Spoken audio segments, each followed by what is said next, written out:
और मैं हूं आपके साथ Sanjay Yadav. Greta Thunberg toolkit case में एक्टिविस्ट दिशा रवि की गिरफ्तारी के दूसरे दिन दिल्ली पुलिस उनके करीबियों की तलाश कर रही है। इस बीच पुलिस जांच में खुलासा हुआ है कि बेंगलुरु की एक्टिविस्ट दिशा, मुंबई की एक्टिविस्ट वकील निकिता और उनके साथी शांतनु ने खालिस्तानी समर्थक पोएटिक जस्टिस फाउंडेशन के साथ जूम ऐप पर बैठक की थी। तो सोशल मीडिया पर खलबली मचना तय इसके बाद माना जा रहा और एक तरह से डिजिटल स्ट्राइक को अंजाम देना इस मीटिंग का मकसद था।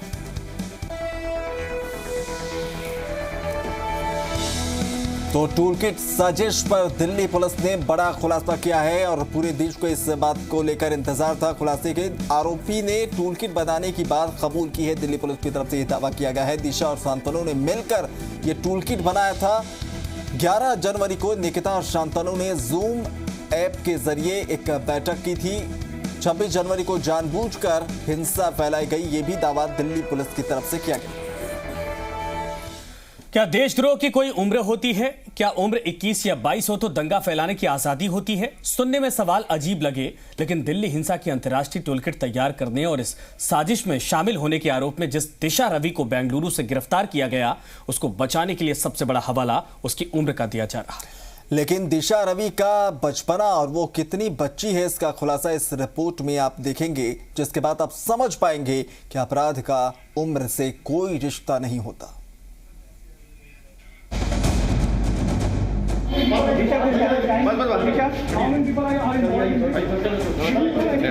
दिशा, आप कुछ कहना चाहेंगी? दिशा, आप कुछ कहना चाहेंगी? दिशा, आप कुछ कहना चाहेंगी? A tweet by a girl of 21 or 22 can destabilize India. 21 वर्षीय दिशा रवि ये मोदी सरकार का असली चरित्र दिखाती है। क्या इस सरकार को शर्म नहीं आती है? 21 साल की बच्ची स्टूडेंट, उसको पुलिस के जरिए गिरफ्तार करा लिया गया। 21 साल की बात नहीं है, ये स्वतंत्र विचार और सशक्त इरादों की बात है।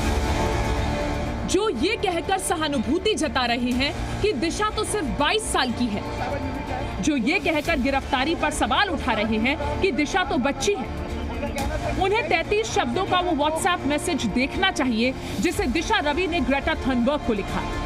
ये मैसेज दिशा की उम्र की दुहाई देने वालों को ये बताने के लिए काफी है कि दिशा खुद समझ चुकी थी कि वो फंस गई। दिशा ने ग्रेटा को मैसेज में लिखा था, यानी कुछ वक्त के लिए क्या हम शांत नहीं रह सकते? यानी मैं वकीलों से बात करने जा रही हूँ। दिशा फिर लिखती है, यानी सॉरी, उसमें हमारे नाम सामने आ चुके हैं, यानी हमारे खिलाफ सचमुच यूएपीए कानून लग सकता है। दिशा ने अंग्रेजी के 33 शब्दों के व्हाट्सएप चैट में 4 बातें लिखी और चारों बातें दिल्ली दंगों के टूलकिट के खुलासे के बाद उसकी घबराहट बता रही थी। दिशा ने ग्रेटा को व्हाट्सएप पर पहली बात लिखी कि क्या कुछ वक्त के लिए हम चुप नहीं रह सकते, यानी दिशा नहीं चाहती थी कि मामला खुल जाने के बाद ग्रेटा किसानों या उनके आंदोलन को लेकर कुछ भी बोले।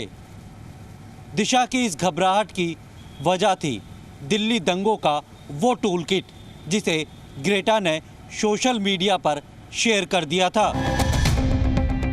दिल्ली हिंसा के बाद 2 फरवरी को ग्रेटा थनबर्ग ने एक ट्वीट किया था। ट्वीट में #फार्मर्स प्रोटेस्ट शेयर करते हुए ग्रेटा ने लिखा था कि हम किसानों के बारे में बात क्यों नहीं कर रहे हैं।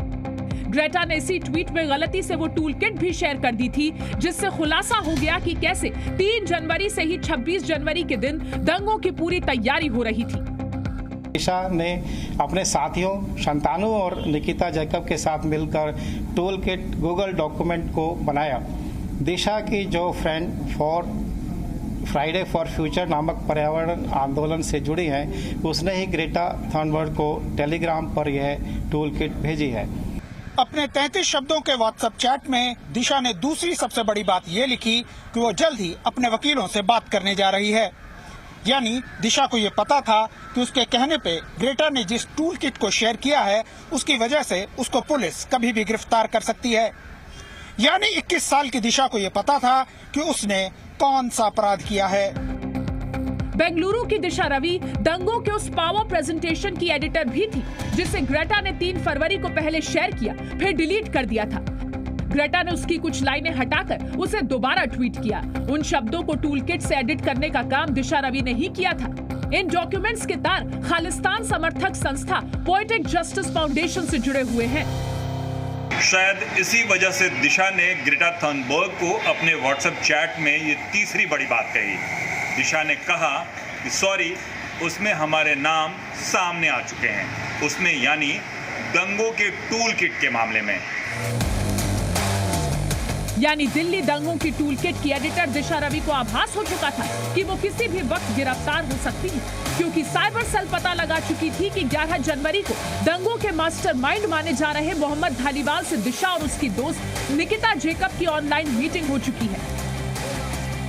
पोएटिक जस्टिस फॉर फाउंडेशन के एमओ धालीवाल ने अपने कनाडा में रह रही सहयोगी पुनीत के जरिए निकिता जैकब से संपर्क किया और मकसद था कि रिपब्लिक डे के दिन ग्लोबल डे ऑफ एक्शन करना और उससे पहले और बाद में ट्वीट स्टॉर्म और डिजिटल स्ट्राइक करना। पोएटिक जस्टिस फाउंडेशन ने एक जूम मीटिंग का आयोजन किया जिसको निकिता, शांतनु, एमओ धालीवाल व अन्य व्यक्तियों ने अटेंड किया।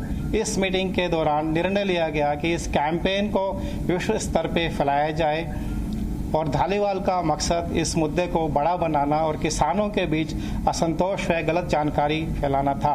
ग्रेटा थनबर्ग से दिशा के व्हाट्सएप चैट में जो चौथी सबसे बड़ी बात लिखी है वो है आतंकवाद संबंधी कानून UAPA।